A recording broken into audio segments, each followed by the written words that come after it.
Welcome, everyone. I'm Kimberly Boschman, and this is the Intentionally Intuitive podcast. In this episode, we're going to take a look at the energies for each life path number for the month of April 2024.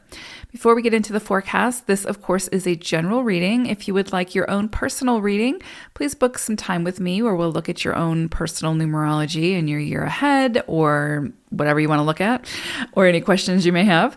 You can book some time with me. My information is in the description box below. All right, let's get into it.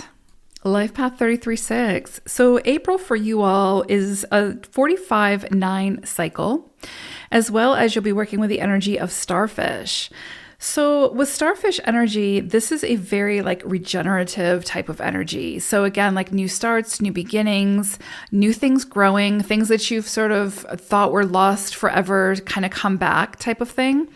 In a new, more aligned way. This can be also obviously with belief systems, or, maybe there was something that you had to release or give up on previously, and all of a sudden you see it kind of coming back, but in a much more flourishing way. Also, this is a very, with starfish energy coming through, this is a very cosmically supported type of energy. So you could see things very divine, very divinely guided, very fated or destined events could happen at this time that help you to regenerate or to birth something or, give life to something, a creative project, whatever the case may be.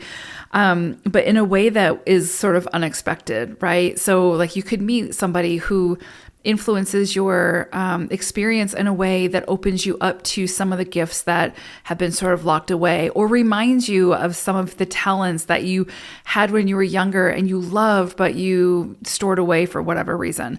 That could resurface at this time. So it's kind of like that regeneration, but in a way that where it's the timing is so much better now to play with that energy.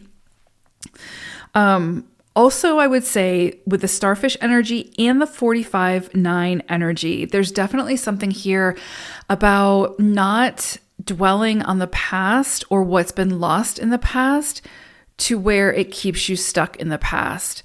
And I'm thinking about with starfish. So if they lose one of their, I don't know what they're called. I'm just going to call them legs, right? I don't know what they're called. If they lose one of their little legs, then they regenerate it, right? They don't stay stuck there oh, I've lost one of my little legs. They are okay, well, I keep moving forward because I know it's going to regenerate, right? Something's going to grow in its place.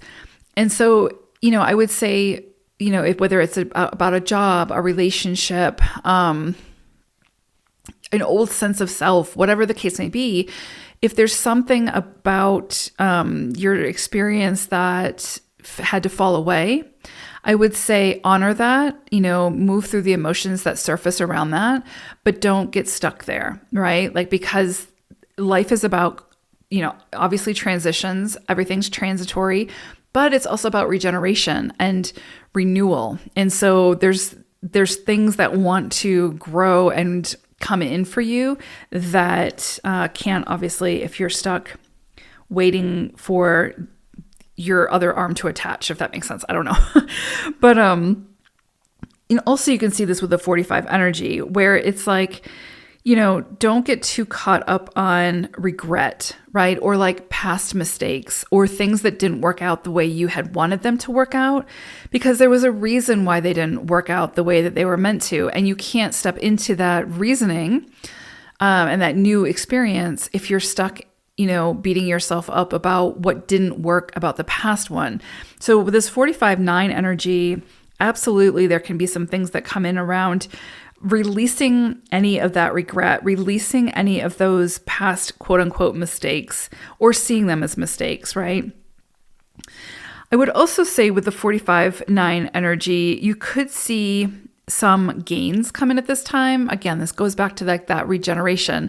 So something fell away, something will likely now come in that feels much more suited, right? Much more aligned for where you're at on your journey.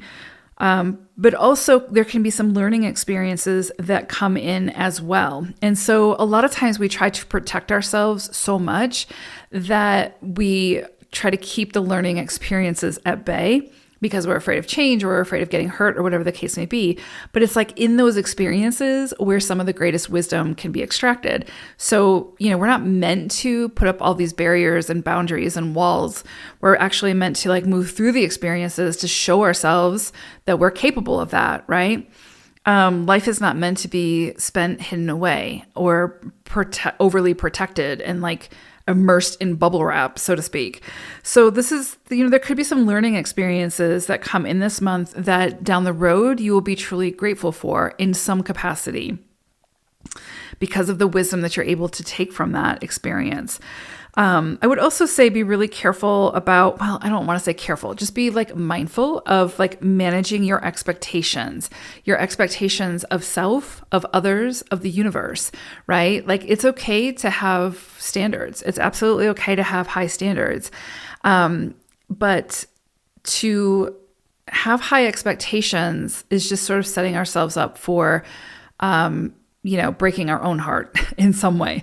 So I would say just manage your expectation, meet people where they're at, meet the universe where it's meeting you at, meet yourself where you're at, right? Like give yourself a break, give others a break, give the universe a break when it comes to expectations. And, be very present, and that helps you to manage those expectations. But I would definitely say, especially with other people, just be really mindful of where it is that you put expectations on others that they likely won't be able to meet. And is that a form of self-sabotage, right? Or sabotaging that connection in some way.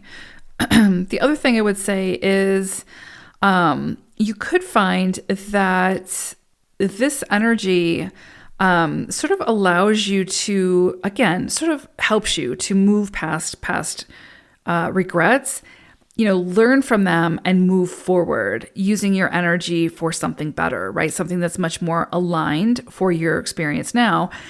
And also you could see that things that you previously overlooked for whatever reason, they can come into your awareness now, and you could find that you have greater clarity around that situation now that helps you to make decisions that feel much more aligned for your current experience, right? Or the direction you want to be moving in. So I do see this month as one of bringing clarity, of one of, regeneration, regrowth in some way, or growth in some way for self. And I would definitely say this is a month to, again, just manage your expectations and just understand that whatever does come in for you is for your highest good, right? And the highest good of others that are involved. But definitely don't get too caught up in the past, or if you need to revisit the past, that's okay, but just don't get stuck there. And I think with starfish energy coming through, it's saying this is the time to move forward, and let's do that now in a way that feels good. So big energy, 33s. I hope it's a great month. Take care. Bye for now.